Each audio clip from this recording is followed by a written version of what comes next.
최동석 인사혁신처장은 국무회의 도중 스스로 발언을 요청했습니다. 자, 그러면 더 없으면 제가 잠깐 말씀. 이어 최근 자신의 막말로 인한 정치권의 논란을 의식한 듯 죄송하다는 말을 꺼냅니다. 요새 유명해지고 있어서 대단히 죄송스럽습니다. 산업 재해를 줄이기 위한 방안을 찾는 심각한 논의 도중 마치 농담하듯 과거 발언에 대해 슬쩍 언급하고 넘어가려 한 게 부적절하다는 지적이 나왔습니다. 이후에 꺼낸 얘기도 알맹이가 없었다는 평가가 나왔습니다. 이재명 대통령은 최 처장이 발언하는 동안 다른 자료를 살피면서 듣다가 중간에 제지했고 철학적 배경이 없이는 이 규정만 가지고는 이 문제를 근본적으로 해결할 수 없다는 생각입니다. 왜 그러냐 하면 네, 그건 충분히 이해하겠고요. 네. 좀 결론만 요지를 말씀해 보시죠. 발언이 끝난 뒤엔 아무 반응 없이 다음 사람을 찾았습니다. 이런 규정만으로는 이 문제를 해결할 수 없다는 점을 강조 말씀드리고자 합니다. 네. 나 또. 마지막으로. 네.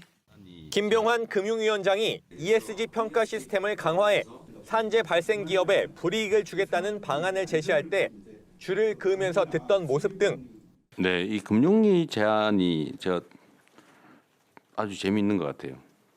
다른 국무위원들의 제언을 집중해서 듣던 모습과는 딴판이었습니다. 최 처장이 문재인 전 대통령을 조롱하는 등 최근까지도 여권 인사를 향해 쏟아낸 막말들이 잇따라 알려지면서 여당 내에서도 제대로 사과하라는 비판이 나온 상황. 최 처장은 오늘 오후 사과문을 내고 거친 표현으로 심려를 끼쳐 송구하다고 했습니다. 신중한 언행으로 국민 눈높이에 맞는 공직자가 되겠다며 일각의 사퇴 요구에는 선을 그었습니다. JTBC 유선입니다.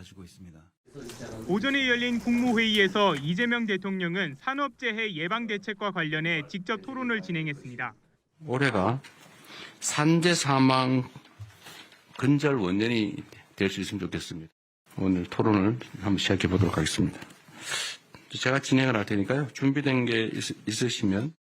이 대통령은 어제 경남 함양고속도로 공사 현장에서 발생한 사망 사고를 후진적인 산업재해라면서 시공사인 포스코 ENC를 공개 질타했습니다. 이게 있을 수 있는 일입니까? 살자고 돈 벌자고 간 직장이 전쟁터가 된 거 아닙니까?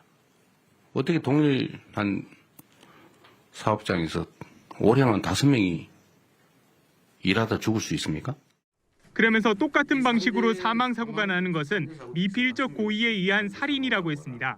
아주 심하게 얘기하면 법률적 용어로 미필적 고의에 의한 살인 아닙니까? 죽어도 할 수 없다. 뭐 죽어도 어쩔 수 없지. 이런 생각을 한 결과가 아닌가 하는 생각이 들어서 정말로 참담합니다.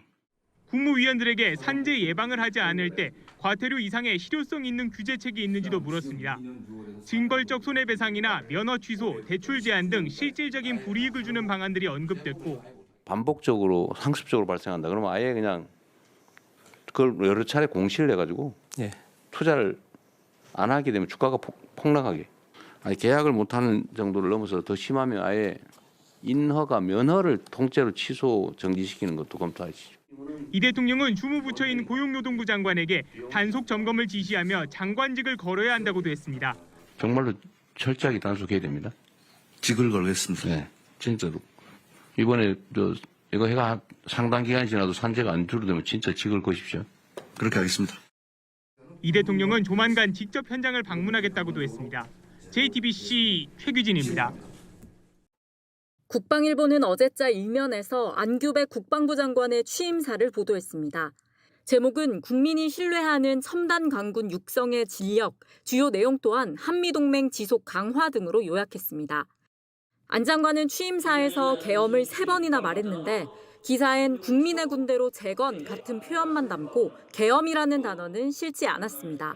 군은 비상계엄의 도구로 소모된 과거와 단절하고 12.3 불법 비상계엄 사태로 복합적인 안보 위기에 대응할 시간을 허비하였습니다.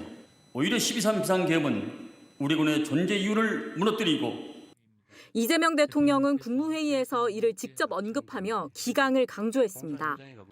주요 핵심 메시지는 빼버렸다 그러던데 기강을 잘 잡으셔야 될 것 같습니다. 예, 심각합니다. 취임사를 편집을 해서 내란 언급을 싹 빼버렸다더라고요. 국방일보를 발행하는 국방홍보원 최일 원장은 윤석열 정부에서 임명됐습니다. 비상계엄 직후 계엄 정당성을 주장하는 윤 전 대통령의 담화 내용을 그대로 보도하도록 지시해 논란이 됐습니다.